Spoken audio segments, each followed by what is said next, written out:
Alors que nous approchons de grands événements annoncés dans la Bible, une question se pose. Peut-on réellement faire confiance à l'accomplissement des prophéties à venir ?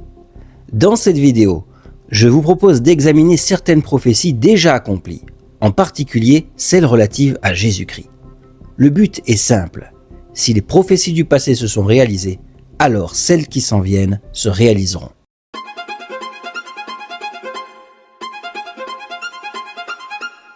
Bienvenue dans cette nouvelle vidéo. Je suis très heureux de vous retrouver pour une nouvelle étude sur l'atelier des prophéties. Aujourd'hui, je vous propose une étude qui va nous permettre d'encourager notre foi, à savoir l'étude de prophéties déjà réalisées. L'idée est assez simple.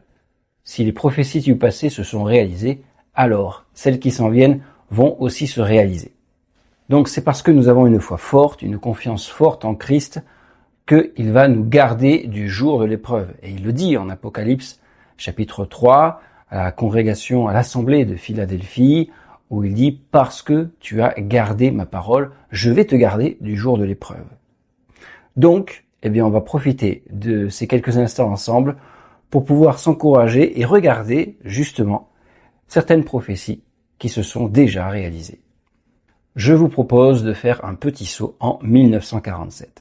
Parce que en cette année a été découvert les manuscrits de la mer Morte. Les fameux manuscrits de la mer Morte au site de Qumran qui est à côté de la mer Morte. C'était un bédouin qui a découvert ces manuscrits il y a environ 1000 pièces et bien certains de ces manuscrits sont très très bien conservés et on a des pièces qui sont antérieures à l'existence de Jésus-Christ. Donc des livres, des copies qui ont été, les copies elles-mêmes, rédigées 100 à 200 ans avant Jésus-Christ. Et parmi eux, on trouve le grand rouleau d'Isaïe, qui est complet. Et donc c'est incroyable parce que ça permet de pouvoir avoir un rouleau complet de l'Ancien Testament qui parle de Jésus-Christ, du Messie attendu, même si le rouleau ne dit pas Jésus-Christ, mais il parle de toutes les choses que doit faire le Messie.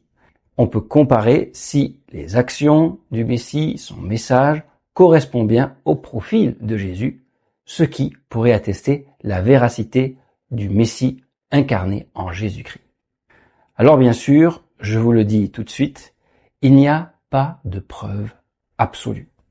Il y a des faisceaux d'indices qui convergent, énormément d'indices qui sont très précis, mais tout le monde peut à un moment se dire « oui, ça correspond, oui, mais je pense que c'est une coïncidence ou je pense qu'on pourrait attribuer tel trait de personnalité ou telle action à un autre personnage. » Tout le monde peut faire ça.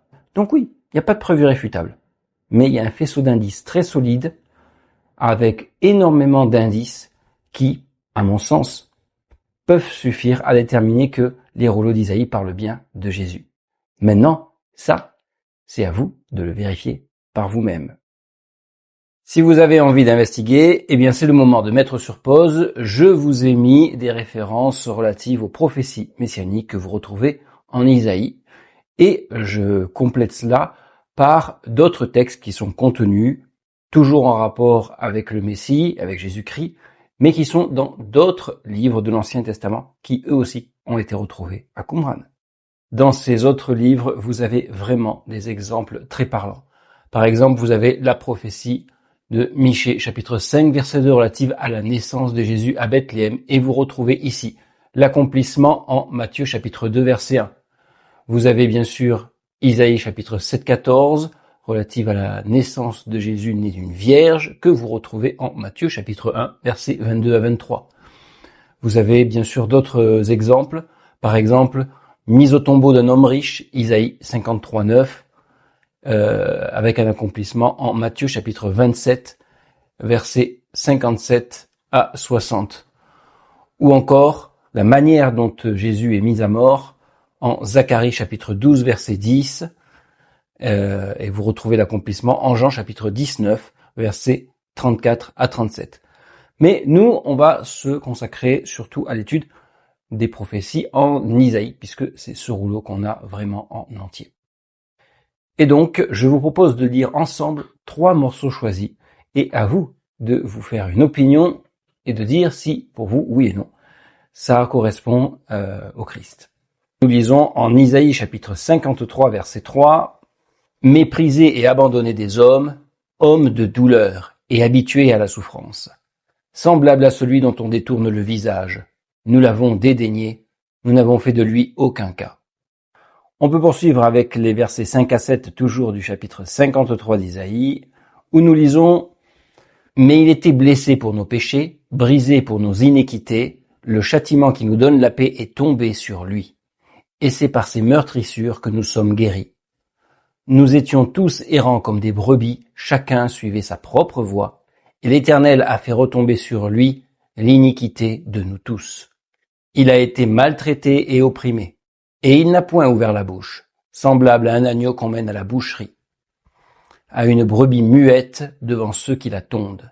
Il n'a point ouvert la bouche. » Et enfin, on peut terminer avec Isaïe chapitre 61 verset 1 qui lui traite plus de son message, où nous lisons « L'Esprit du Seigneur, l'Éternel est sur moi, car l'Éternel m'a oint pour porter de bonnes nouvelles aux malheureux.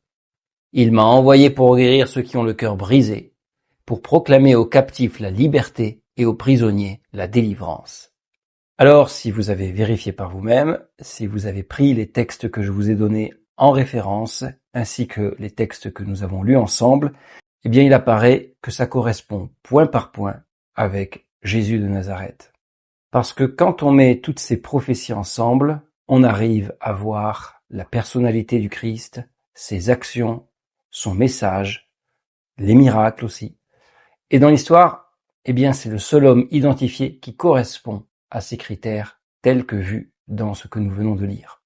Alors, peut-être qu'il y a d'autres hommes qui correspondent dans l'histoire à certains de ces points, mais aucun d'eux ne correspond en tout point, comme on vient de le voir, au profil de Jésus-Christ. Ainsi, ces copies de Isaïe correspondent exactement à la description de Christ, et en plus, ces copies ont été écrites, je le répète encore une fois, avant que Christ soit. Ce qui veut dire qu'on parle bien de prophéties qui se sont réalisées en la personne de Jésus-Christ, de choses qui ont été écrites à l'avance, prophétisant ce qu'allait dire, ce qu'allait faire, ce qu'allait vivre Jésus-Christ. Ces choses se sont réalisées exactement comme écrites. C'est en tout cas ma conviction. Mais rendu à ce point de la vidéo, il faut parler des objections. Effectivement, certains pourraient dire « Oui, mais les disciples ont pu adapter les évangiles pour correspondre à Isaïe et aux autres textes, aux autres livres de l'Ancien Testament, qui décrivent qui est Jésus-Christ, ce qu'il fera et son message. » Oui, mais alors, dans ce cas-là, si c'est faux, les ennemis de Jésus l'auraient dénoncé. Jésus était un personnage qui a créé beaucoup de tumulte. Il avait des ennemis, les pharisiens, les sadducéens, ils l'ont mis à mort. Et ensuite, il y a eu une persécution au 1er siècle des chrétiens. Donc si tout était faux, eh bien, ils auraient dénoncé les faits. Deuxième chose, Jésus était un personnage historique central. Il y a un point de repère avant, après notre ère. C'est une figure mondiale présente dans le christianisme et dans l'islam. Culturellement incontournable. Et puis, il y a aussi la force de ses idées. Ce n'est pas juste un discours un peu différent. C'est un discours révolutionnaire. C'est un discours qui a impacté jusqu'à aujourd'hui. En général, pour avoir un tel impact, il y a des leviers comme le pouvoir, la guerre, la conquête, la domination. Et pourtant, dans le cas de Jésus-Christ, il n'y a rien de tout ça. Il était humble, il était pauvre, il est venu simplement avec un message révolutionnaire et il a marqué de son empreinte 2000 ans d'histoire jusqu'à aujourd'hui.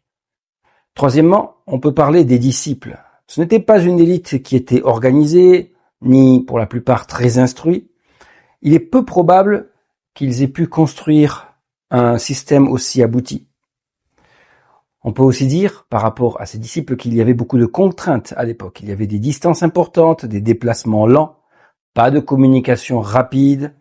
Donc ça aurait été vraiment difficile d'harmoniser de manière artificielle le récit de Jésus et de pouvoir aussi harmoniser toutes les doctrines et les enseignements qui en découlent. Quatrièmement, on peut parler du point de vue historique, on retrouve le personnage de Ponce Pilate. Jusqu'à assez récemment, ce personnage était totalement inconnu, mis à part dans la Bible. Et finalement, eh bien aujourd'hui, on a retrouvé une villa, une pierre qui sans doute appartenait à une de ces villas où il y a bien marqué gouverneur Ponce Pilate, qui confirme donc son existence. Et puis il y a aussi des sources extérieures, ce n'est pas limité aux évangiles. On a des mentions de gens qui n'avaient rien à voir avec les disciples de Jésus, ça peut être des adversaires ou des gens neutres, des historiens de l'époque. Ensuite, on a des éléments qui sont très difficiles à inventer parce qu'ils sont difficiles à recréer. Même s'ils étaient mis en Isaïe, ça aurait été difficile de pouvoir tout en sachant ces choses en Isaïe, de pouvoir les recréer dans la réalité ou de pouvoir, de les réécrire sans qu'ils soient contestés de manière absolue. Par exemple, la souffrance, le rejet, la mort. On n'invente pas une idée de souffrance qui va jusqu'à la mort, surtout que vu le tumulte qu'il y a eu à Jérusalem la semaine de sa passion, la semaine où il est mort, eh bien, forcément, si c'était inventé de toutes pièces, cela aurait été retoqué. Enfin, septièmement, entre les évangiles, il y a beaucoup de signes d'authenticité. Par exemple, on voit que les évangiles, quand ils traitent de la vie de Jésus, ils en traitent sous un angle différent, il y a des détails qui sont différents, et ça, c'est un bon critère d'honnêteté. Je peux vous donner un exemple, imaginons des malfrats qui commettent un crime et qui vont ensuite devoir passer devant la police, et bien s'ils le peuvent, ils vont essayer de parler ensemble pour raconter tous la même chose, les mêmes détails, et pour ne pas justement se griller les uns les autres. Eh bien là, on voit que ce n'est pas le cas. Il y a vraiment une honnêteté, et c'est pour ça qu'il y a des fois il y a des micro-divergences, comme quelqu'un qui, par exemple, vous avez un accident de la route, et chacun va se concentrer sur un aspect de ce qu'il voit. Ça ne veut pas dire que parce qu'il ne relate pas ce que l'autre a vu, le témoin numéro 2 a vu, ça ne veut pas dire pour autant que y en a un qui ment. Ça veut juste dire qu'ils ne sont pas focalisés sur les mêmes détails, ils ne rapportent pas exactement les mêmes choses. Du coup, chacun rapporte selon son angle dans l'évangile avec une cohérence globale et des variations. Ainsi, on voit qu'il y a beaucoup d'éléments qui nous font comprendre qu'on a un évangile qui est fiable, honnête, qui n'essaye pas d'édulcorer la vie du Christ, mais qui rapporte honnêtement, avec sincérité, la vie de Jésus-Christ. Nous arrivons à la fin de cette vidéo. Alors, quelle conclusion en tirer ?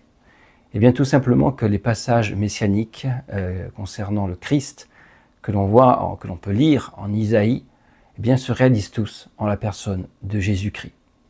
Nous avons pu observer que malgré les objections, beaucoup de faisceaux, d'indices convergent vers le fait que ces choses se sont bien produites, que ça a été rapporté honnêtement et que donc on peut avoir confiance en ce qui est dit, en ce qui a été rapporté.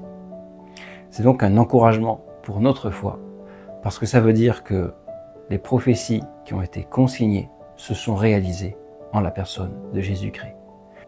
Et que si les prophéties du passé se sont accomplies, alors celles qui viennent s'accompliront elles aussi. C'est vraiment pour moi un encouragement incroyable pour la foi. J'espère que ça l'a été aussi pour vous. N'hésitez pas à repasser la vidéo. Aussi, si vous n'avez pas pu vérifier en deuxième lecture, de mettre sur pause, de prendre chaque verset, de vérifier toutes ces choses pour voir si elles sont vraies comme l'ont fait à leur époque les Béréens. Ne me croyez pas sur parole. Et d'ailleurs, ne croyez personne sur parole, mais passez toutes les choses au tamis des Écritures de la Sainte Bible. Donc, une dernière chose importante aussi. Si ce message résonne en vous, si cela fait écho en vous, eh bien s'il vous plaît, partagez-le autant que vous le pouvez. Cette chaîne n'est pas une grande chaîne et je ne pense pas qu'elle a vocation à devenir une immense chaîne. Par contre, elle a vocation à mon sens en tout cas, porter un message qui lui est immense. Et donc, du coup, s'il vous plaît, partagez ce message pour que les gens ouvrent la Bible, vérifient ces choses accueillent la foi, et puis qu'ils puissent aussi profiter, je l'espère, de ce jour qui vient, ce jour merveilleux, le jour de Christ. Et d'ailleurs, je peux que vous inviter à visionner, si vous ne l'avez pas fait, ou revisionner la vidéo 7 qui parle expressément de ce sujet. Qu'est-ce que le jour de Christ? Et qui est lui aussi formidable, puisque lui c'est une prophétie à venir qui est vraiment pour notre époque, pour notre génération. Donc, si vous n'avez pas visionné cette vidéo, je vous encourage fortement à le faire. Quant à moi, je vous remercie de votre attention. Je vous remercie d'avoir partagé ce moment avec moi, d'avoir pris du temps pour regarder, pour m'écouter. Et j'espère vous retrouver bientôt pour un autre atelier, une autre étude sur les prophéties, ou peut-être autre chose, pourquoi pas, un de ces quatre, faire autre chose que des prophéties. Donc je vous remercie et je vous dis à bientôt. Au revoir.